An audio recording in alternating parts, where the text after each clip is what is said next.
Bok korang warga Singapura Malaysia, dekat negara korang ada tak sistem harta gono gini? Kalau dekat Indonesia ni biasanya nak cerai dia harus ada harta gono gini dia. Coba korang komen dekat bawah. Kira-kira apa namanya dekat negara korang? Di zaman sekarang kan kalau misalnya ada kejadian-kejadian viral, produser film kan pasti udah langsung beli dijadikan film. Oh, macam Norma. Norma kan lisensinya dibeli juga tuh. Iya, tapi ini sekarang udah dibeli belum? Aku tak tahu pula. Netizen cobalah komen dah dibeli atau belum, atau nak dibuat juga nih film dekat Malaysia. Yang aku tahu tung sahur. Itu udah dibeli tuh lisensinya sama Deret Sekawani. Sinetron Walid film Bidaa tuh udah dibeli juga sama Deret Sekawani. Oh, kalau yang Dilan Janier ni aku tak tahu pula dah dibeli atau belum sama Deret Sekawani. Jadi ending cerita dia macam mana nih Peda? Hanya di Indonesia. Kalau suami selingkuh, istri bayar 800 juta je.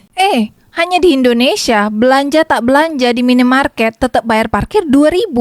Selain bayar 800 juta, dia pun kasih tanah, Ce. Jadi kasus dia ni apa sebenarnya Beda? Jadi dia nih ketahuan selingkuh, Ce. Jadi beberapa bulan terakhir nih, Ce, ada viral nih di akun sosial media manapun lah, platform manapun, Instagram, TikTok, YouTube. Semua pada bahas apa Beda? Diorang nih bahas tentang kasus selingkuhnya suami Dilan Janier. Oh, yang suaminya tak ganteng itu kan Beda? Aku paling ngakak sama komentarnya, Ce. Kau tahu tak, dia di komentar live eksklusifnya. Jadi dia cakap kayak ini, Saf, mandilah Saf. Lepek betul lah rambut kau tuh. Jadi waktu dia live eksklusif tuh, dia lagi tanda tangan kontrak harta gono gini lah. Itulah yang 800 juta dan satu buah tanah. Jadi kenapa dia bisa bagi duit pula pada orang yang bersalah? Itu karena ada namanya undang-undang harta gono gini di Indonesia nih. Jadi selama kita bersuami istri, patutnya korang nih sebelum berkeluarga, korang buat tuh di atas materai, kertas putih di atas hitam. Korang di situ buat perjanjian pranikah. Jadi harta tuh diberikan kepada siapa setelah perceraian. Tapi jangan sampailah cerai. Kita kan sebenarnya tak nak cerai kan orang-orang nih. Jadi diorang tak ada terpikir lah nak buat tuh apa ke benda tuh materai-materai tuh. Nah, terjadilah di kasusnya si Dilan Janier ini. Sapno nih, mantan suami dia nih, selingkuh di belakang Dilan Janier bahkan sebelum menikah. Aku ada ngikutin kan, aku tengok-tengok dari komentar-komentar netizen, terus ada juga beberapa podcast yang muncul. Lama dia nikah nih, dia memang tak pernah terpapar kalau si mantan suaminya nih berselingkuh, atau memang tak ada gelagat-gelagat dia nih. Bersih, betul-betul bersih.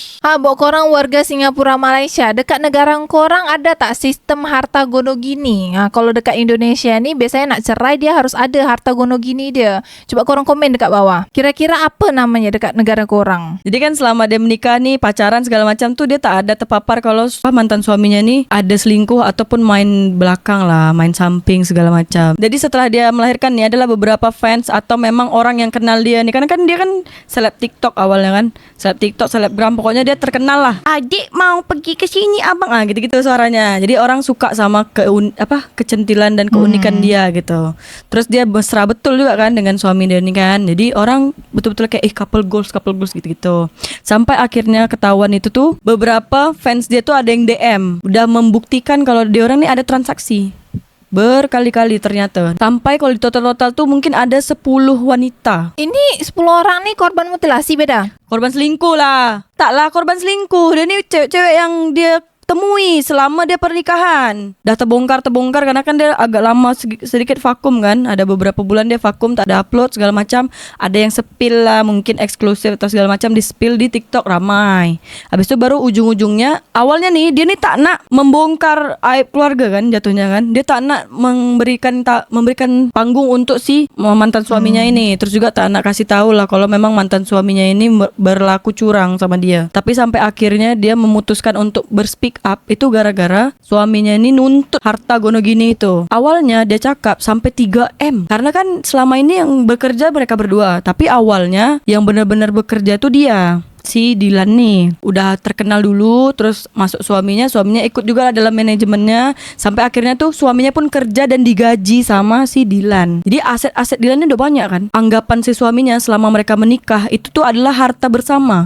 Harusnya kan yang kerja kan si Dilan, itu harta dia dong harusnya. Tapi karena mereka ini dalam suatu hubungan pernikahan, jadi dihitung itu adalah harta bersama. Disitulah cekcok segala macam, tapi tak dilaporkan sama Dilan. Hanya kayak ya udahlah selesaikan yang harta gono gini aja. Beberapa kali negosiasi terputuskan iklan 800 juta tapi tanpa ada speak up apapun. Hanya aku yang boleh bicara di media. Selain 800 juta itu, dia juga dapat 1 bidang tanah di Palembang. Tapi sekarang kejadian ini beda, itu kan viral kan se-Indonesia. Iya, bahkan sampai ke Malaysia, Ce. Terus lisensi kejadian ini udah dibeli sama Manoj Punjabi atau Joko Anwar tak beda? Nah, buat apa film horor? Lah di zaman sekarang kan kalau misalnya ada kejadian-kejadian viral, produser film kan pasti udah langsung beli dijadikan film. Oh, macam Norma. Norma kan lisensinya dibeli juga tuh. Ah iya, tapi ini sekarang udah dibeli belum? Aku tak tahu pula. Netizen cobalah komen, dah dibeli atau belum? Atau nak dibuat juga nih film dekat Malaysia? Yang aku tahu tung sahur. Nah, itu udah dibeli tuh lisensinya sama Deret Sekawani. Ah, sinetron Walid film Bidaa tuh udah dibeli juga sama Dira Skalwani. Oh, kalau yang Dilan Janirnya aku tak tahu pula, Ce, dah dibeli atau belum sama Deret Sekawani. Jadi ending cerita dia macam mana nih beda? Sebenarnya masalah dia ini udah selesai, tapi kan orang-orang bertanya-tanya kan, sebenarnya apa sih yang terjadi gitu? Siapa yang salah di sini? Dia tuh sebenarnya tidak mau mengklarifikasi bahwa dirinya benar sebenarnya Dilan ini. Dia tuh hanya memposisikan dirinya sebagai seorang ibu dan istri yang teraniaya, ibaratnya gitu kan. Tapi karena si mantan suaminya ini selalu speak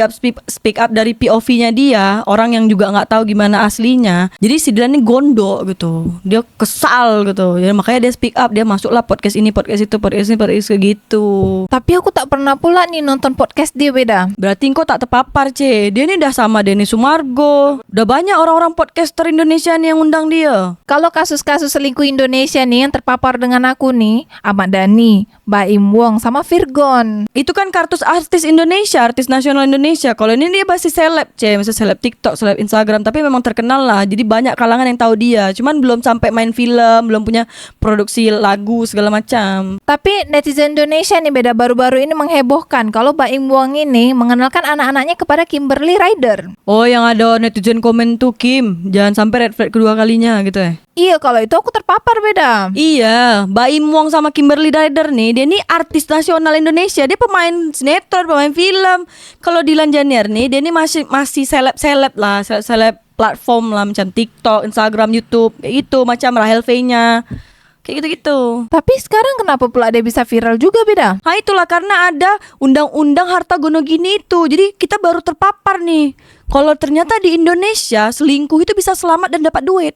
Jadi banyaklah netizen yang betul-betul kayak kasih edukasi ke setiap orang yang mau berkeluarga. Jangan sampai kasusnya nih sama yang kayak tertimpa dengan Dilan ini. Beda kalau misalnya kita nih bercerai kalau kita statusnya sama-sama PNS, C. Kalau statusnya sama-sama PNS itu, misalnya nih keduanya bercerai karena memang dua-duanya sudah tidak ingin bersama. Tapi ketika perempuan ini tidak menikah lagi, yang si laki-laki PNS ini harus tetap menafkahi istri dan anaknya selama si perempuan ini tidak menikah. Dia ada berapa persen gitu dalam undang-undang Indonesia. Susah juga kalau macam itu, aku tak nak nikah lah kalau kayak gitu. Makanya tak usah nikah sih sampai tua, sampai kakek nenek, sampai udah tinggal tulang je. Tapi abisnya ada kasus fakta apa lagi nih beda? Sekejap lah kita tengok Mbak Yu balik jam berapa nih. Kita sambung part 2.